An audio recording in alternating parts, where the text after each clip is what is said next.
కార్తీక పౌర్ణమి.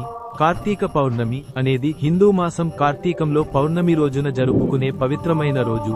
ఇది చాలా పవిత్రంగా పరిగణించబడుతుంది. ఇది శివుడు మరియు విష్ణువు ఇద్దరినీ పూజించే రోజు మరియు ఆచారాలలో దీపారాధన, దీపాలు వెలిగించడం, ఉపవాసం ఉండటం మరియు దేవాలయాలను సందర్శించడం వంటివి ఉన్నాయి.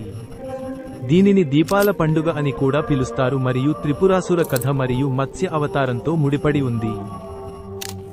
ప్రాముఖ్యత మరియు ఆచారాలు. 1. ఆలయ ఆచారాలు. ఈ రోజు ప్రజలు శివుడు మరియు విష్ణువులను పూజిస్తారు, ఎందుకంటే ఈ నెల 2 దేవతలకు ప్రియమైనదని నమ్ముతారు. 2. దీపారాధన. దీపాలు వెలిగించడం ఒక ప్రముఖ ఆచారం. కొంతమంది అపారమైన పుణ్యం పొందడానికి 365 వత్తులను సంవత్సరంలో ప్రతి రోజుకు 1 వెలిగిస్తారు. 3. ఉపవాసం.